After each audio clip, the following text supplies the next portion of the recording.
आई, आज घरात एवढी झाडलोट साफसफाई का करतेस ग? आज दसरा आहे.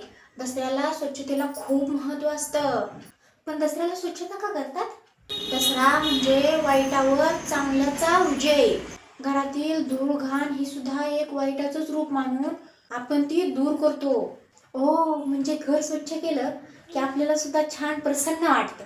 अगदी बरोबर.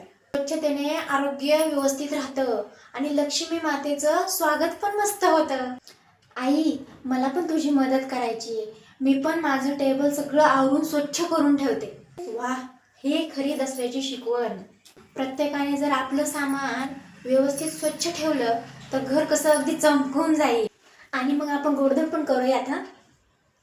नक्कीच ग. स्वच्छता आणि गोडवा हे दोन्ही दसऱ्याचेच प्रतीक आहे. चला, लागा कामाला.